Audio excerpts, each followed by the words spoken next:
Hola, bienvenido a su programa Palabra y Profecía. Los bendigo. Gracias por ser fieles oyentes de este programa. Dios les bendiga y los guarde. Seguimos con la segunda parte de las 4 estrategias de Satanás para destruir la vida de un cristiano. Vimos en el pasado programa 2 prácticamente, pero hoy vamos a desarrollar el segundo punto. Vimos la palabra, cómo Satanás ataca la palabra, le quita, le pone la pereza, la negligencia para estudiar la palabra. Les dije que muchos cristianos tienen celulares muy costosos de $500,000 para arriba, pero no tienen una Biblia de estudio. Les dije que es muy importante que usted en su primer año de vida cristiana lea la palabra de Dios, y todos los años de su vida cristiana usted debería leer por lo menos una vez al año toda la Biblia. Si se supone que usted tiene 10 años de ser convertido, mínimo, lo menos que usted puede hacer es haber leído 10 veces la palabra de Dios. Pero el paradigma de Satanás no es que el que lee la Biblia se vuelve loco, es al contrario, el que no lee la palabra vive y permanece como un loco y hace las locuras que hace. Por eso vemos jovencitas cristianas muy hermosas y todo, muy perfumadas y todo, teniendo novios impíos. Y ellas dicen, yo lo convierto, robando y atribuyéndose cosas que le pertenecen únicamente, funciones que le pertenecen únicamente al Espíritu Santo. Uno como pastor o líder o como cristiano no convierte ni una mosca, el trabajo es de Dios. Pero lo que usted sí puede hacer es vivir la palabra y respaldarla. Ser un hombre asiduo, una mujer asidua del estudio y el conocimiento de la palabra. Lo normal es que un cristiano lea por lo menos 2 veces al año. Y les dije, bueno, en mi iglesia, a partir del año 2014, todo cristiano que asista a mi iglesia deberá leer. Es prácticamente una obligación. Leer 2 veces la palabra de Dios. Ustedes quizás los rebeldes, ay, pero ¿quién dijo que se está creyendo ese pastor? Cuando esté en el cielo me lo va a agradecer, y cuando esté en el infierno digo, ¿por qué no le hice caso al pastor Edgardo que me decía que estudiara la palabra, que me dijo que comprara una Biblia de estudio, pero yo me compré un celular, una tablet de $1,000,000, pero no tuvo infelices 80,000 pesos o 130,000 pesos para comprarse una Biblia de estudio que le mostraba el camino hacia la gloria de Dios? Así somos los seres humanos. Y eso que decimos que somos cristianos. Vimos la adoración y leí Marcos capítulo 7, verso 6, el Señor, una confrontación con los fariseos y los escribas. Y muy al contrario de lo que mucha gente cree, los fariseos como secta y todo, como parte histórica, ya desaparecieron. Pero en la parte moral y espiritual, en las iglesias hay por camionados. Y los fariseos son los que preguntan y cuestionan y alegan y se les da que son más santos que los demás. Dice, ¿por qué tus discípulos no andan conforme a la tradición de los ancianos, sino que comen pan con las manos inmundas? O sea, les gusta más lo exterior que lo interior. Y hoy en día es eso. Si usted se viste bien, si usa el mejor perfume, la mejor corbata, la mejor camisa, tiene el último carro del año, si usted anda a la moda con el último celular, si a usted se le ven los zapatos de marca, si a usted se le ve la prosperidad por todos lados, es que Dios está con usted. Yo le recuerdo al pueblo y a la teleaudiencia, ojalá hagan un estudio serio o simplemente una lectura cuidadosa del libro del Éxodo, sobre todo cuando Israel estuvo en el desierto. Allá ellos estaban prosperados, tenían plata, tenían vestido. Imagínense, nunca se enfermaron. Eso es prosperidad. Nunca les faltó dinero, les faltó allá, tenían dinero, todo lo que les dieron los egipcios, tenían plata por camioneros. Nunca se les acabó la ropa, o sea, qué prosperidad tan tremenda. Nunca se enfermaron, jamás fueron a una EPS a rogarle allá que les dieran una autorización. Bendecidos, pero toda una nación, más de 700,000 personas, fueron al infierno bendecidos y en victoria y prosperados. Y eso es el caso de hoy de miles de cristianos que basan su vida en la prosperidad. Yo le pedí a Dios y me dio. Yo le pedí a Dios y no pidieron carne los israelitas en el desierto y no se la dio. Y después que les dio, juicio. Y así está pasando hoy. La iglesia, como en el Apocalipsis, tú dices que eres rico y no tienes necesidad de nada. Y muestran y se les ve el crecimiento y qué templos y qué equipos y qué músicos y qué pastor y qué pastora, qué alabanza, qué tapetes, qué bancas, qué cosas, sí, pero son huérfanos, pobres, miserables y desnudos porque no aman a Dios y su palabra y no viven bajo las normas de Dios, se están engañando y el placer espiritual, entonces van a ir a la condenación eterna. ¿Qué les dijo Jesús a estos fariseos y escribas hipócritas? Dijo: hipócritas, bien profetizó de vosotros Isaías, ¿sí? Usando palabra, como está escrito: este pueblo de labio me honra, mas su corazón está lejos de mí.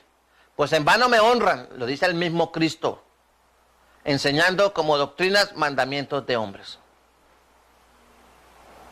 Hoy la alabanza y la adoración están respaldadas por un espíritu de rebelión. No hay obediencia en las iglesias. No hay cristianos obedientes, la gran mayoría. Yo no pretendo ser juez de nadie ni me abrogo ningún derecho, pero soy un pastor predicador de la palabra de Dios. Y recorro esta ciudad todos los años, barrio por barrio, comuna tras comuna, predicando cuadra a cuadra. Y conozco, palpo el pulso espiritual de la ciudad y de los cristianos. Por eso me atrevo a decirles lo que les digo. Yo no soy más que nadie de ustedes, pero sí soy un vocero de Dios y les predico conforme a la Escritura, como es la voluntad de Dios. Entonces Satanás, como quiere que se le adore a él ha prostituido la adoración. Nosotros tenemos que entender, mire lo que dice, por ejemplo, en el Evangelio de San Mateo, en el capítulo 4, verso 19, verso 1, 9 y 10. En el verso 1 de Mateo 4 dice: entonces Jesús, esta es la tentación de Cristo en el desierto. Entonces Jesús fue llevado por el Espíritu al desierto para ser tentado por el diablo. ¿Por qué Dios llevó a su Hijo al desierto? Para enseñarle el modelo a la iglesia y a sus discípulos de cómo enfrentar las tentaciones de Satanás en todas las áreas de su vida. Por eso fue que Cristo fue llevado como hombre al desierto. Lo llevó al Espíritu Santo para darnos una lección y darnos un modelo de cómo enfrentar el pecado, la tentación, y cómo no caer en los campos de Satanás, que lo que busca es ser adorado como Dios. Y en el versículo 9, ¿qué dice la Escritura en Mateo 4? Y le dijo, el diablo habla, y le dijo: todo esto te daré, le dice el diablo, si postrado me adorares. ¿Qué hizo Jesús? ¿Qué respondió? ¿Cuál fue la actitud? Entonces Jesús le dijo: vete, Satanás. ¿Porque qué? Porque escrito, usó la palabra. Por eso, si usted no estudia la palabra en el campo de la adoración, usted está muerto. Porque escrito está: al Señor tu Dios adorarás y a Él solo, ¿qué? Servirás. Entonces Satanás quiere que la iglesia del Señor lo adore y en cierta manera lo está logrando. Escuche usted la letra de una inmensa mayoría de alabanzas hermosas, ¿sí? Buena letra, musicalización, métrica, de todo, que es una hermosura. Agradable al oído, pero mira el contenido. Quiero estar a tu lado, tú me haces falta, eres el amor de mi vida, quiero compartir mi vida contigo. ¿A quién está cantando? ¿A la esposa? ¿Al esposo? ¿Al novio? ¿A la novia? ¿Al amante? No exalta los atributos de Dios, no exalta la gloria de Dios. Pero como son chéveres y le ponen al final Jesús, Dios mío, eres grande para mí. ¿Quién? ¿El mundo? ¿La carne? ¿El diablo? ¿Dios? ¿Qué? ¿La plata? ¿El deporte? ¿El sexo? ¿Qué? ¿Eres grande para mí? Y sin ti no puedo vivir. Son cosas ambiguas. Satanás ataca la adoración. Y cuando la iglesia cae en esos terrenos, pues simplemente no le puede decir a Satanás: vete. Porque escrito está: al Señor tu Dios adorarás. Y cuando Satanás corrompe la adoración, como dicen por ahí los viejitos, apague y vámonos. Pero si Dios le permite a usted ver este programa, es para que usted se edifique y se le quite esa venda de los ojos y aterrice y madure y tome conciencia y no se deje manipular. No que salió el último disco del hermano, ¿sí?, Pataquiva, el gran cantautor Run Run Ran Rin Rin Rin. Y hay una alabanza tan hermosa. Pero si no exalta la gloria de Dios, entonces quiere decir que no es de Dios. usted se está postrando a una adoración que parece de Dios, pero que no es de Dios. Por eso es importante que Satanás no gane terreno en el terreno de la adoración, porque él no quiere que usted adore a Dios en espíritu y en verdad. Por eso usted encuentra música, reggaetón, incita al sexo, a la lujuria, a la lascivia, a la fornicación abiertamente en el campo mundano, y la trajeron del campo mundano y le pusieron letra cristiana. Y hoy hay discotecas cristianas para jóvenes, bailando reggaetón, hip hop, bachata, perreo, pero como es santo.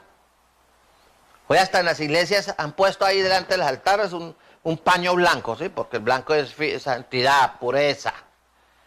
Y montan, dizque una cristiana en licras, allá se monta y empieza a hacer la danza del trapo. Y la gente cantando y el pastor cantando y adorando a Dios. ¿Qué es eso, por Dios? ¿Qué está pasando? Estamos en tiempos de apostasía y Satanás se apoderó de la adoración en muchos lugares donde se dice que son cristianos. ¿De quién es la culpa? De todos los cristianos, empezando por los líderes. Porque si escudriñaran la escritura, las cosas cambiarían. Lo mismo en su casa.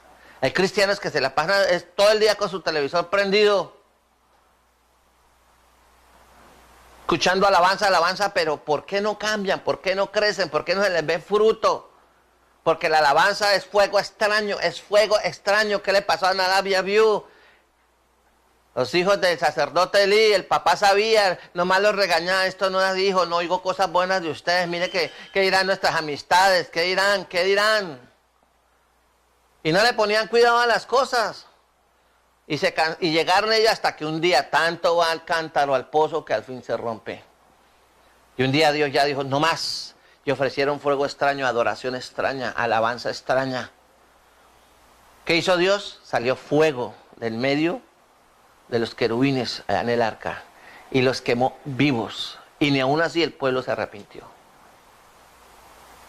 Y hoy, si estuviéramos en los tiempos del Antiguo Testamento, por lo menos la mitad de las iglesias estarían quemadas, empezando con los pastores para abajo. Pero como estamos bajo la gracia, entonces Dios deja, porque usted se va a presentar. Yo me voy a presentar delante de Dios. ¿Y usted cree que Dios no le va a preguntar a usted, dame cuentas de la adoración que me dabas durante tu ministerio, tu vida cristiana? ¿Qué le vamos a decir?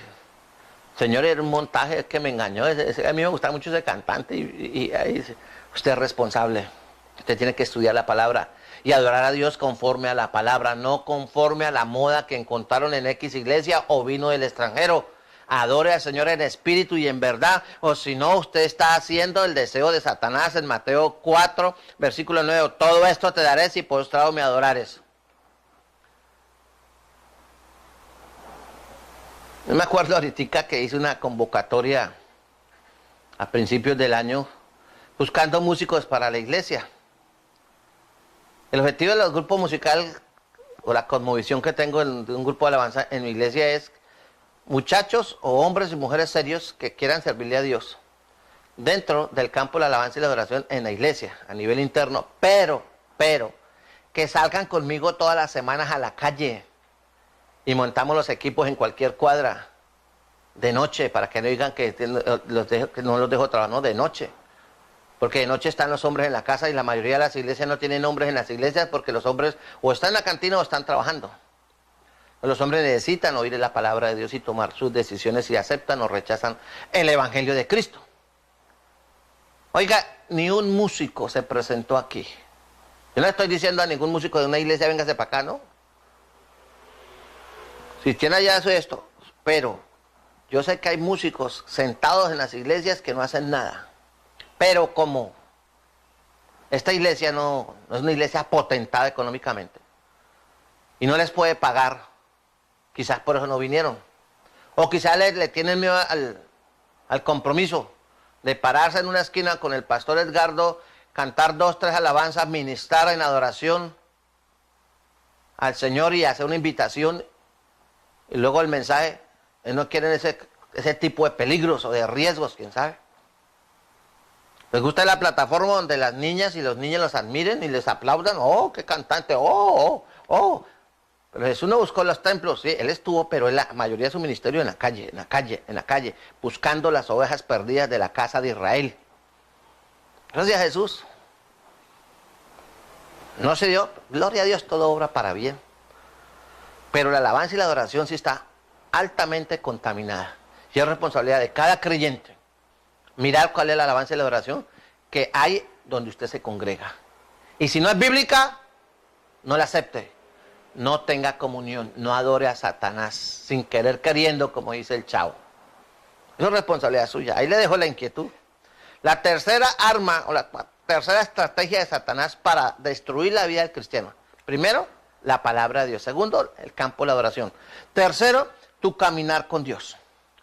Vamos a ver en Mateo 15, Mateo capítulo 15, versículos 8 y 9, lo siguiente. Dice así.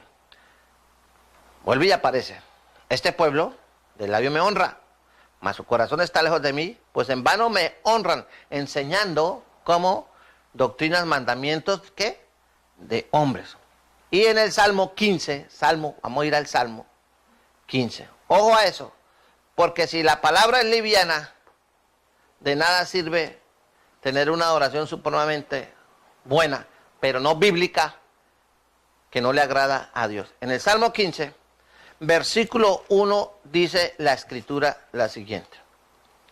Jehová, ¿quién habitará en tu tabernáculo? ¿Quién morará en tu monte santo?